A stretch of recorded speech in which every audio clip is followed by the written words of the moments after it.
Entonces vamos a empezar con la historia de Chile.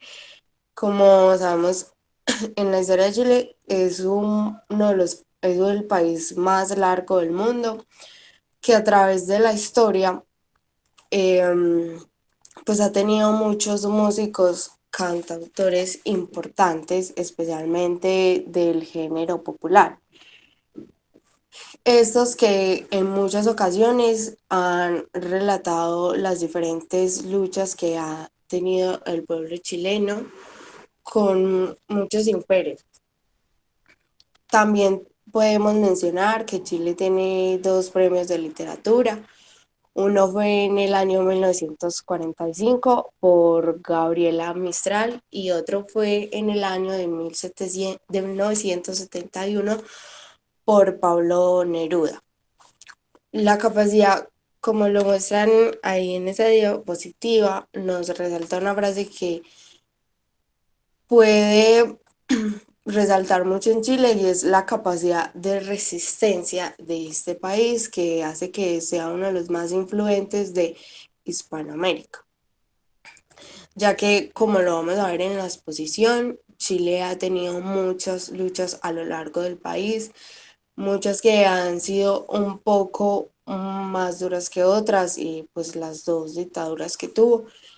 Entonces todo eso hace que sea un país con una historia muy enriquecedora y muy poderosa. Bueno, dice la historia que en Chile hubo unos cruces con los polinesios, ya que esos se encontraban en parte del Pacífico. Y se dice que varias costumbres que tienen los chilenos en realidad sea por esa conexión que hay por los polinesios, gracias a ese cruce que existió entre ellos desde el Pacífico. Eso se puede evidenciar mucho, digamos, en la cultura, en algunos platos, pues típicos, comidas, por así decirlo, que tienen relación con esa cultura de los polinesios. Bueno, podemos mencionar em, importantes cosas que destacan en Chile, que son como la isla de Pascua, no sé si muchos conocen la revista de Condorito, que también es de Chile. El cóndor es un animal muy representativo en Chile y solo lo tienen ellos. Aparece también en el escudo de Chile, como lo podemos ver.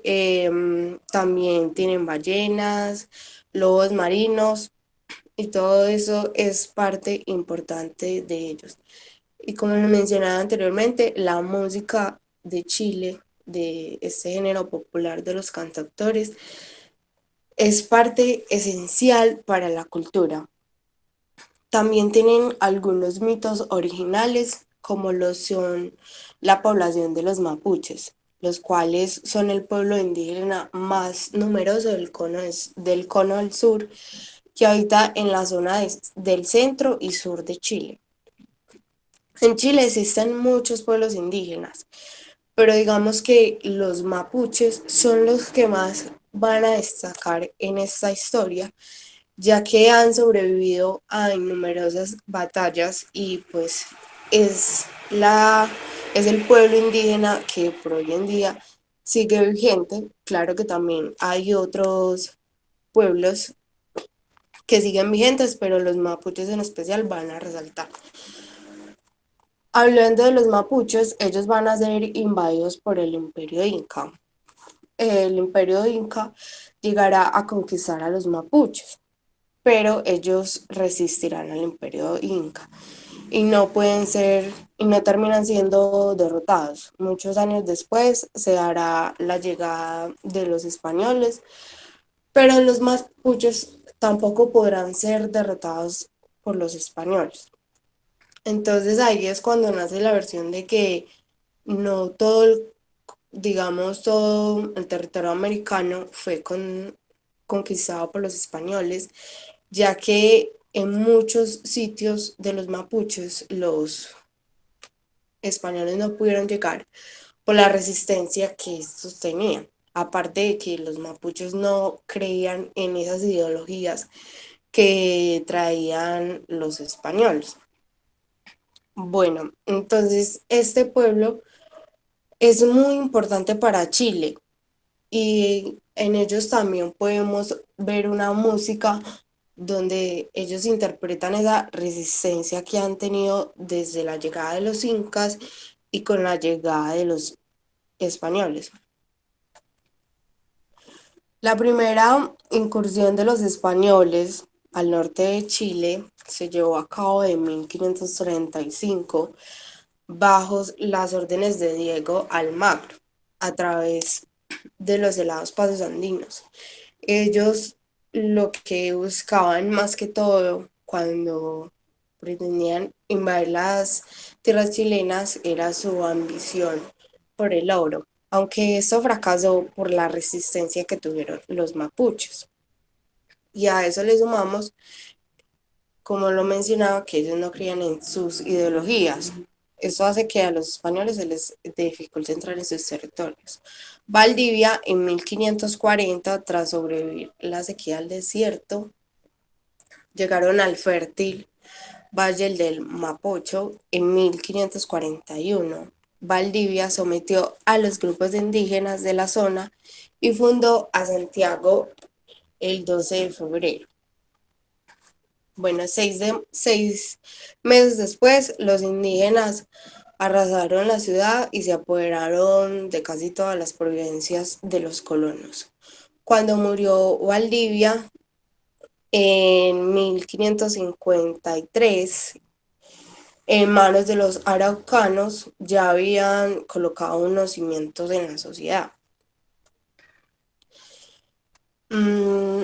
Como les mencionaba anteriormente, la codicia del oro que ellos tenían estuvo presente pues por los españoles, pero se dieron cuenta de que la verdadera riqueza en su continente era su contingente humano.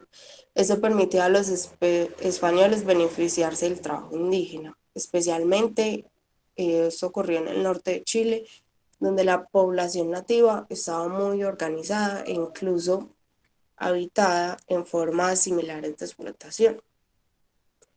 También se da una guerra por el Pacífico. Esto ocurre en 1836 y 1839. La Gran Guerra del Pacífico, la cual va a terminar definiendo los límites entre, digamos, Chile, Perú, Bolivia. También hay una serie de rivalidades por esta lucha por los pueblos y por quién se queda con el control del Pacífico. Esto hace que ocurra una guerra de la Armada chilena contra la Armada peruana. En esta guerra, la Armada chilena es quien va a derrotar a la Armada peruana. Como Chile derrota a Perú, los chilenos van a invadir Perú y llegan hasta Lima. Y esto provoca que una vez ya invadidos los peruanos, ellos empiecen a hacer una guerra de guerrillas contra los chilenos. En toda esta lucha por el Pacífico,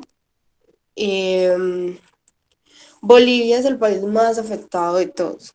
Es el país que, digamos, pierde su entrada al Pacífico y también pierde a Antofagasta, el cual va a pertenecer después a Chile.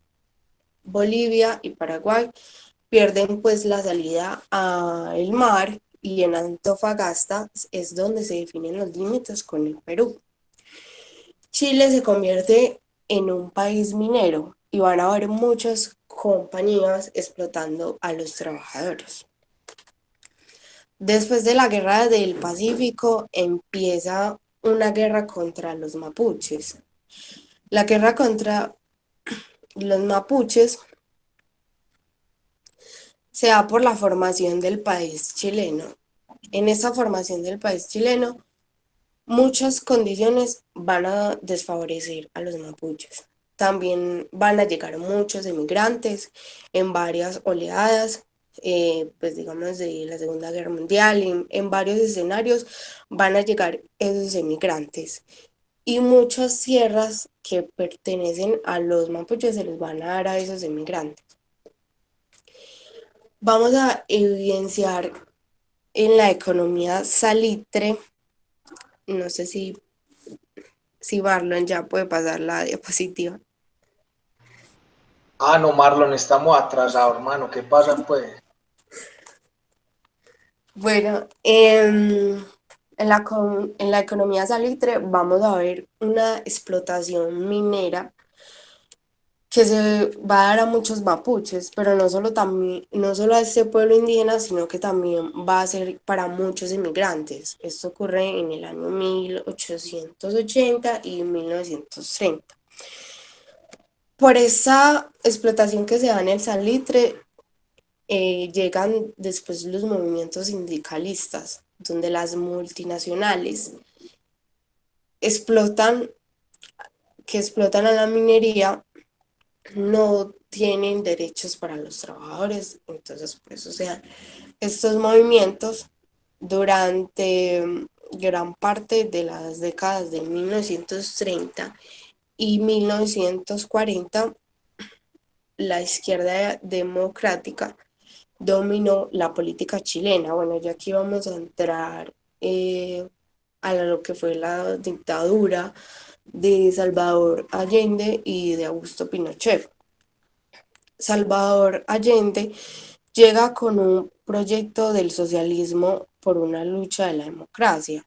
Él es un marxista, pero fue civilista. Él respeta la constitución, él cree que puede llegar al socialismo por la vía electoral y no por las armas. Y él comprueba esta versión cuando gana las elecciones.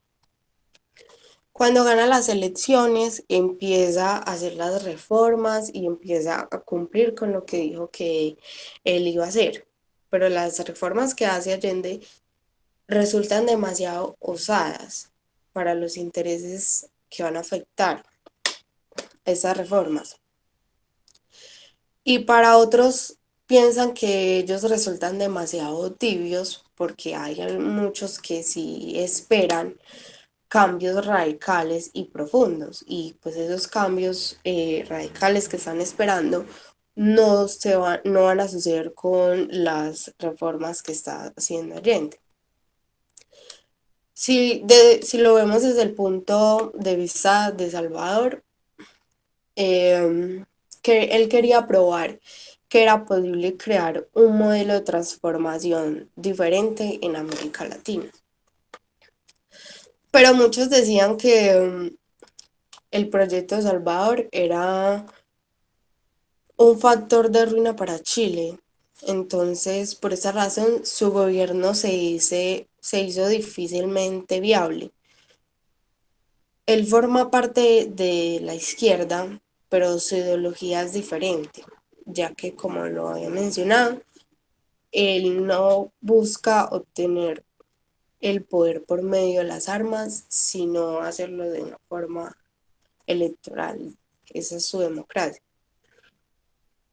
Ahí empieza, digamos, una búsqueda de un golpe de Estado militar para ese experimento que pretendía hacer Allende. Un golpe de Estado que, digamos, va a ser brutal y va a desatar una guerra después también con Pinochet contra la población chilena, y esto pues va a tener unas consecuencias que podríamos decir irreparables en la historia de Chile. Bueno, me esperan un momento, por favor.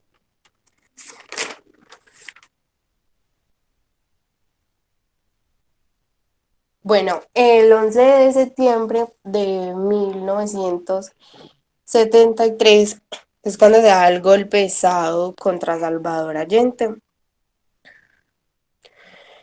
Em, digamos que en el siglo XXI es más fácil llegar al socialismo con todas estas ideas que tenía Salvador que en el siglo XX, en la época en la que él se encontraba. Entonces, eso ocasionó que, digamos, muchos, muchos sistemas estuvieran en contra de él y buscaran el golpe de Estado.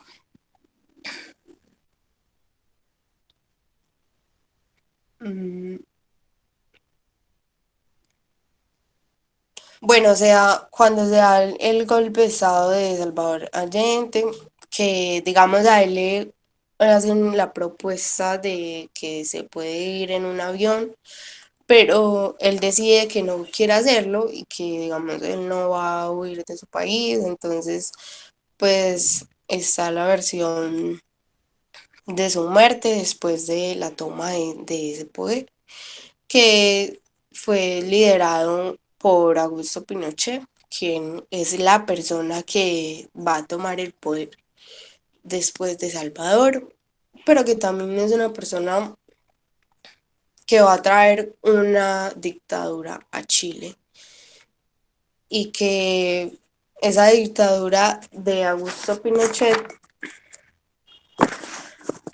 va a ser mucho más fuerte que la de Allende porque en la dictadura de Augusto Pinochet muchas personas se van a ir al exilio porque como es una dictadura, entonces todo aquel que piense diferente pues lo van a matar.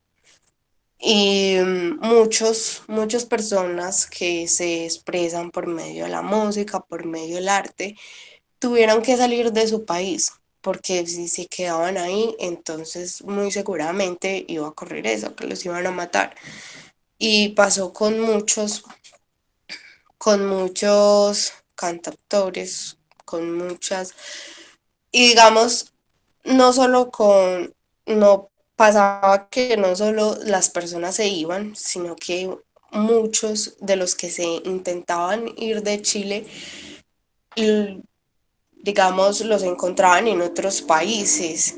Y si ellos de alguna forma estaban en contra de esa dictadura o protestaban en contra de eso, entonces los mataban, así no estuvieran ya en Chile, como es el caso del cantautor Víctor, no recuerdo la apellido. Bueno, que es, se llama Víctor y por él salió una canción que se llama Matador, que es como en representación de el asesinato que hicieron, que le hicieron a él en la dictadura de Pinochet. Bueno, tiempo después aparece una campaña em, para quitarle, para derrotar del poder a Pinochet, pero no hacerlo por medio de la guerra, porque ya digamos Chile había pasado por muchos momentos de lucha, de sangre, y ya pues era suficiente y sí querían que ya no estuviera más Pinochet en el poder, pero querían derrotarlo desde la forma electoral, democrática, constitucional, que no fuera necesariamente implementar la guerra para quitarle el poder. Y ahí fue cuando salió una del sí y el no, del plebiscito, por los que quienes estaban a favor de que se quedara Pinochet o los que preferían que no estuviera. De eso salieron muchas películas, pues se hicieron muchos movimientos al respecto. Y digamos, Pinochet no pensaba que iba a ganar el no y no pensaba que iba a perder el poder. Y él aún así pues accedió a ese plebiscito, pero él no se imaginó que lo iba a perder el poder. Esa dictadura de Pinochet duró 17 años. Duró 17 años. Mm,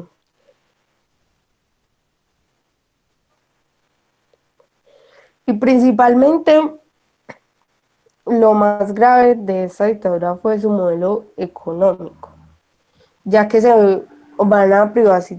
van a privatizar muchos sectores, el sector de la salud, el sector de la educación.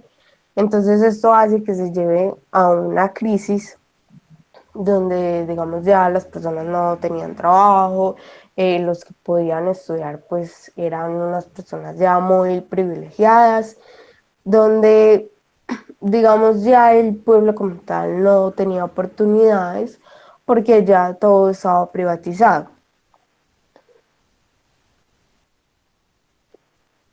Entonces ahí es cuando los chilenos empiezan a crear esa oposición para llevar al fin de la dictadura. La campaña, como les decía, fue en 1988. Y al ganar el plebiscito del no, bueno, entonces, pero digamos antes de que gane el no para la caída de esa dictadura, hay unos marcos legales donde pase lo que pase, ellos no podrían ser juzgados, así ganará el no. Cuando gana el no, hay un cambio fundamental en el gobierno y Pinochet gana el no, pero Pinochet gobierna un año más. Y en 1990 son las elecciones por el nuevo candidato, que esperaban que no sea un candidato de izquierda, porque digamos ya habían sufrido dos dictaduras por dos representantes de la izquierda y ellos esperaban como un cambio de centro, algo que fuera más neutral para el país. Eh,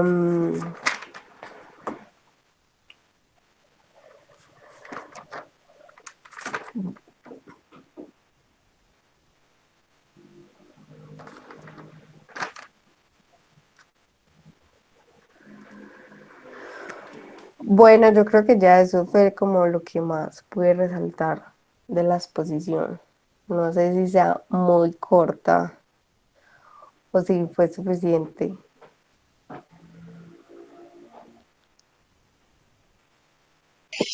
Pues me pareció que estuvo bien. Me gustaría que pues habláramos o preguntar, eh, ¿qué te parece la incidencia que tuvo Estados Unidos en general en Chile? O sea, ¿tú lo ves más como un proyecto? Porque muchos autores dicen que es un proyecto, el gran proyecto neoliberal, o más como un punto estratégico global en Chile.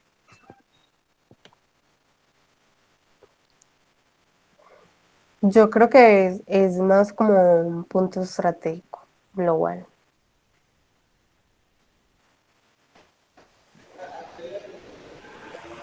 Sergio, hágale, yo vi que usted quería hablar. Disculpen, buenas tardes. Primero que todo, pues gracias por la exposición, Carol. Una primera exposición sobre este tema y ya con eso también inauguramos la línea histórica, que me parece bien chévere, un buen comienzo. Y ya con respecto a las preguntas, bueno, esta vez seré un poquito más condescendiente. Sea Carol, moderado, Sergio, sea moderado. sí, sí, sí. Es que aquí saben que tengo fama de que tiro a matar. Ah, entonces, chao. No mentiras. Una pregunta así sencilla. ¿Cómo crees que la música influyó para que se diera esos cambios sociales en Chile? O sea, ¿cómo es, ejemplo, estos cantantes, por ejemplo, el de Víctor Jara, que fue asesinado en el Estadio de Santiago? influyó en la gente a través de sus letras para que se diera el cambio de la calle de Pinochet? Yo creo que fue demasiado su influencia porque pues estamos hablando de una dictadura donde todo aquel que se proteste, donde todo aquel que se atreva a decir algo en su contra pues se está jugando la vida. Y muchos de estos cantautores ya no podían hacer su música en Chile porque no se los permitía, pero aún así cuando ellos estaban pues que se iban al exilio y llegaban a otros países, aún así seguían haciendo su música y yo creo que el arte, la música, la cultura siempre va a ser esa oportunidad de nuevos caminos, de ver no solo, digamos, las cosas políticamente, sino puede ser una manera más de llegar a las personas, una manera más fácil de llegarle a las personas. Y pues como en el caso de Víctor, pues fue acribillado por cantar la verdad de Chile, pero todos esos movimientos que hacen los cantantes, los artistas, y son importantes para la reconstrucción de muchos países. Y en este caso era importante alzar como esa voz contra Pinochet, porque pues ya Chile venía de una dictadura que fue difícil como la de Allende y pues caer en otra dictadura no era algo que los chilenos iban a permitir por mucho tiempo, pero tampoco querían como otra guerra más para quitar ese poder, sino que lo querían hacer por la democracia. Así que yo creo que influye en todo y pues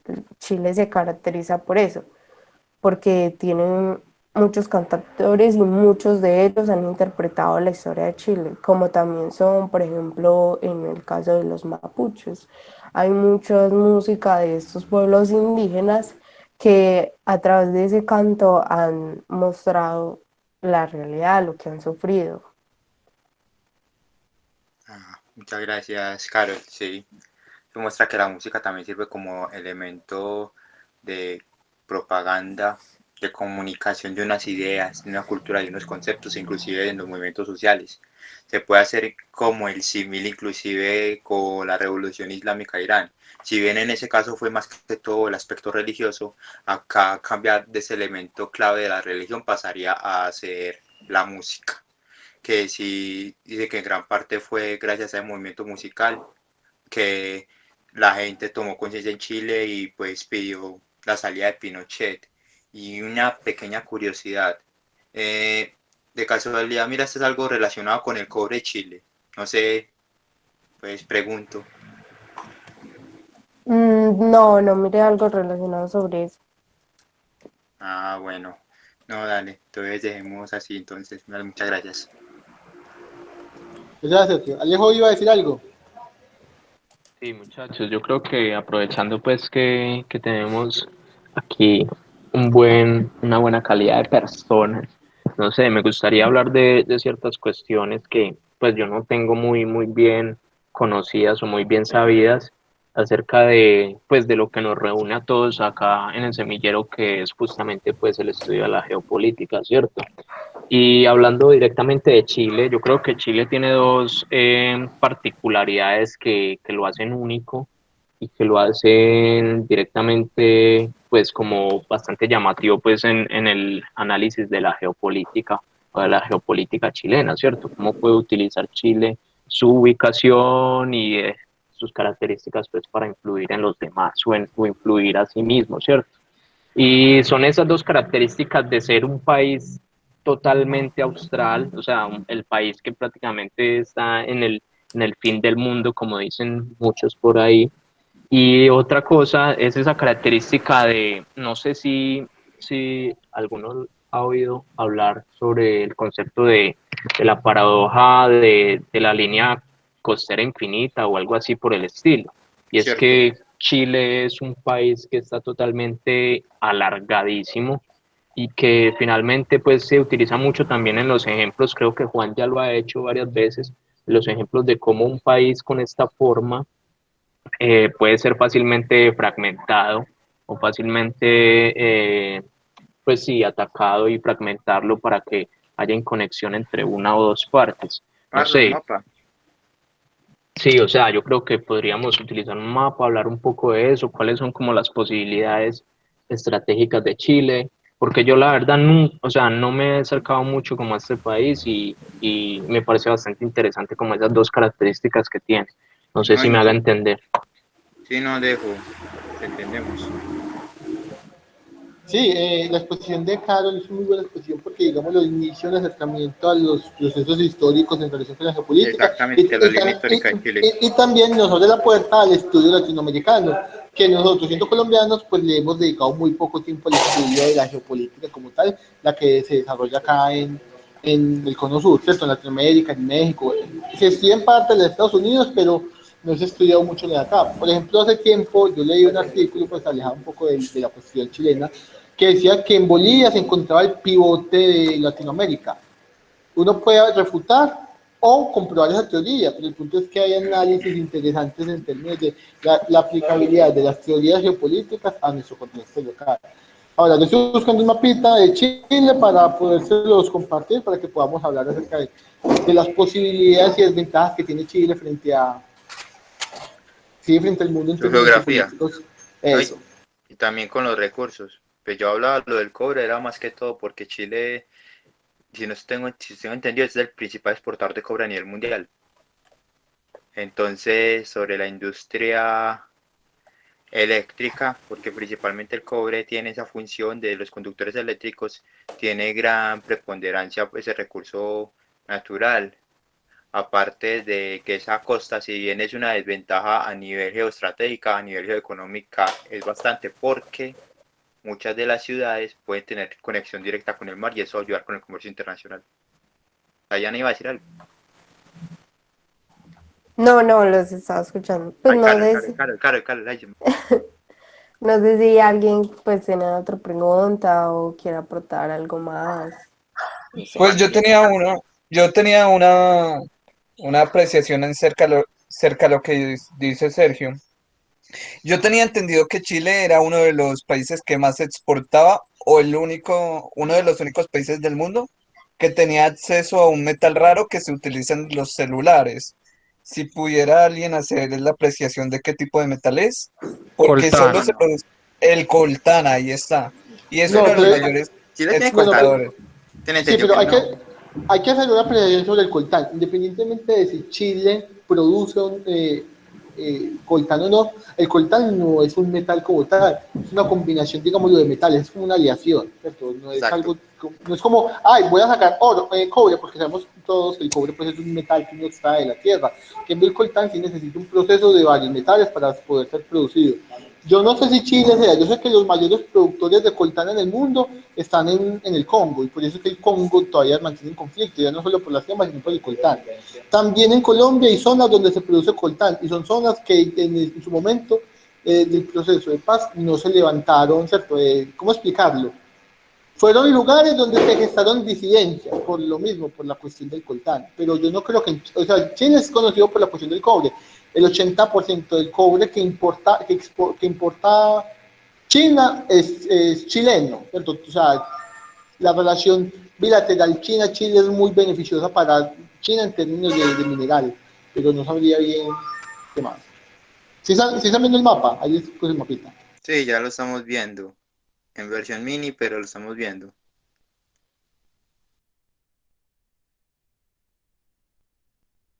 Bueno, ¿alguien tiene alguna fuerza, alguna apreciación Alejandro, sobre bien Alejo? pueda. Hombre, Hazlo. no, o sea, yo lo hacía como más a modo de pregunta, o sea, ¿cómo ven ustedes la situación de Chile como país frente, o sea, o digámoslo, frente a sus características geopolíticas, digo yo? O sea, una cosa es eso de las tierras raras, pero yo creo que otra cosa es la particularidad de su línea costera, y no sé si eso lo beneficia o simplemente lo puede afectar. Yo pienso de que la forma en la que está, digámoslo, delimitada la geografía chilena, lo puede afectar directamente, porque si bien vos ves el mapa y, y yo creo que cortando a Santiago no hay más, al norte está el desierto de Atacama y al sur, digámoslo, que son unas tierras como con un clima más agreste o más difícil, entonces No, no no, sé. no, no. Espere. Ahí tampoco, y no se pueden olvidar de un par de regiones, Valparaíso, Concepción, Lo que Punta Arenas. pasa, lo que pasa, Alejandro, es que pues se pone el ejemplo de Chile desde la teoría geopolítica y sobre todo de Helen cuando hablaba de la forma de los países, por lo que Juan David mencionaba, pero realmente mirando el contexto en el que está Chile, hay que tener en cuenta varias cosas. Primero, eh, Chile tiene una defensa natural y es los Andes.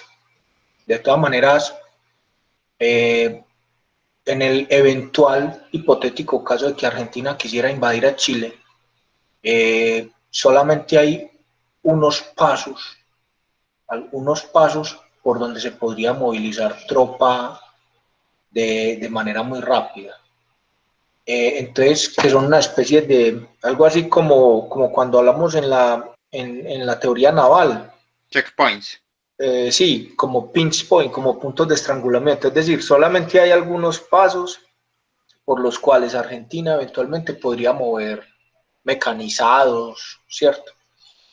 El resto es la cordillera de los Andes, entonces por ese lado tiene defensa natural.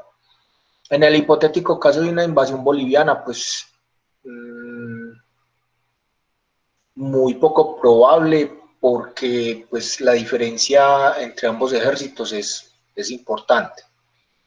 Primero. Segundo, el objetivo de Bolivia no sería un objetivo maximalista, o sea, someter a todo Chile, solamente iría por lo que le interesa. Obviamente Chile concentraría la defensa ahí. Y en el caso pues peruano, que es hipotéticamente el país que le atacaría y le atacaría fundamentalmente por alguna diferencia marítima que tiene. Pero obviamente la naval chilena, yo creo que la naval chilena en Sudamérica quizás solo es superada por Brasil. De resto es la segunda naval más potente de Sudamérica. Me atrevería inclusive a decir que de América Latina. Quizás solo superado por Brasil y quizá un poco superada por Argentina, pero tiene una naval muy potente. Entonces, es más, de hecho, curiosamente, Pinochet escribió un libro sobre la geopolítica de Chile, analizando todos esos aspectos. Pero cuando hablamos, profe, de naval, ¿se refiere a mares azules o mares verdes? Porque si es en mares verdes, Colombia es el que tiene la ventaja sobre Chile. Y es más, Perú tiene mejor naval de patrulleras y embarcaciones pequeñas que Chile. Sí, vos tenés razón. Pues estoy hablando de mares azul. Pues, eh, pero en ese sentido, pues, yo no le vería, pues, como esa forma alargada podría ser un problema, como les digo, claro que sí, pero Argentina solo lo podría invadir por algunos puntos específicos, a no ser de que hipotéticamente Argentina hiciera un ataque naval, o sea, desde el océano, dando la vuelta por abajo, por Magallanes, llegarle a los principales puertos. Obviamente, en una hipotética confrontación Argentina-Chile, Chile llevaría las de perder, por un aspecto que todos hemos analizado acá en la geopolítica y se llama profundidad estratégica. Porque es que a Argentina le queda mucho más fácil. Tendría tropa mecanizada y una hipotética invasión por tierra presionando los puntos de acceso a Chile. Y por el otro lado podría hacerle una especie de lo que le hicieron las tropas del norte al sur confederado en la guerra civil de los Estados Unidos. Simple y llanamente ponerle un bloqueo navales a los principales puertos chilenos y ahí quedaría listo Chile.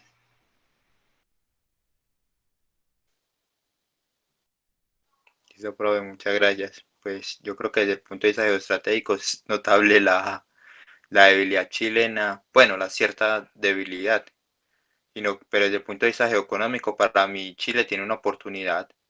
No tiene que invertir en mucha infraestructura.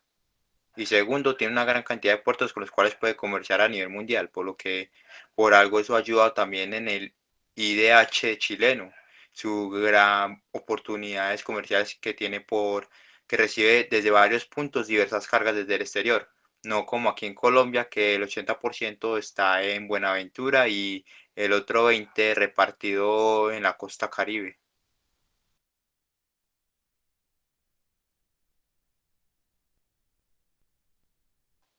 Bueno, Marlon, señor moderador. Ah, bueno, espera que dice Anderson, espera que Anderson dice algo por ahí. Un comentario. Yo creería que Argentina no tendría capacidad militar por el bloqueo británico y la naval argentina. Están serios aprietos por falta de repuestos, hasta el punto que destructores vienen en un puerto, como le pasó a la Ara Santísima Trinidad.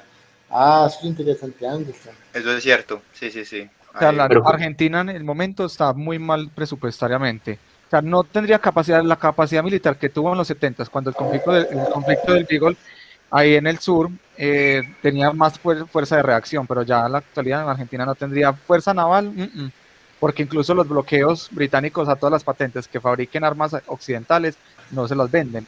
Y la mayoría son elementos ya de los años 70, 80 que tienen necesidades enormes de repuestos y que incluso le pasó a varios destructores argentinos que están en puerto por falta de repuestos y uno de ellos se hundió incluso ahí en pleno puerto por falta de repuestos. Más fácil, el problema ahí yo creería que con Chile, si es la costa tan alargada, es un problema para defenderla. Y más que la costa del norte, es mucho más factible pues para un ataque, las costas norte. Y defender, por ejemplo, con Perú, que es el principal enemigo pues ahí de Chile, porque desde históricamente no tiene muy buena relación, es el mayor problema ahí entre Perú y Chile. Y Perú también está armado, aunque con elementos un poquito más viejitos que Chile, superan el número, por ejemplo, 4 submarinos chilenos contra 8 peruanos, que también pues han estado en procesos de modernización. Entonces también habría que mirar es también la capacidad táctica y numérica. Y otra cosa, Anderson, en un hipotético caso de un enfrentamiento Chile-Perú, los quintacolumnistas peruanos actuando dentro de Chile, pues teniendo en cuenta la cantidad de peruanos que viven en Chile. Y sin contar otros agentes externos en Bolivia que van a aprovechar también la posible situación para sacar provecho de la costa boliviana. Y los colombianos que hay en Antofagasta. profe,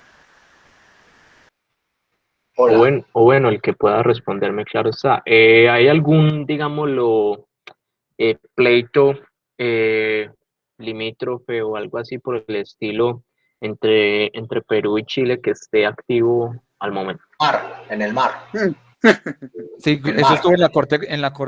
Hay un pedazo de mar. Ya. Hay un pedazo del Pacífico que están disputándose. Un triángulo ahí que no han podido delimitar.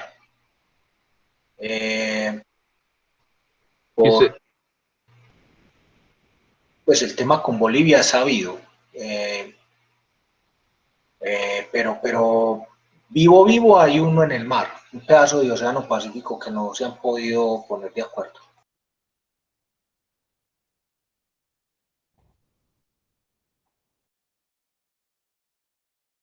Y obviamente pues también hay que recordar que Chile fue una especie de rémora de Argentina. Es que prácticamente pues me atrevería a decir que la mitad o más de la mitad del territorio actual de Chile se lo quitó Argentina, se lo quitó Chile a Argentina. O sea, se aprovechó el vacío de poder que en un momento determinado hubo en Argentina, sobre todo en el siglo XIX, y para cogerse todos los territorios. Porque si ustedes miran el mapa de Chile, lo que era Chile en el periodo colonial, era por ahí la mitad o menos de la mitad de lo que es hoy en día.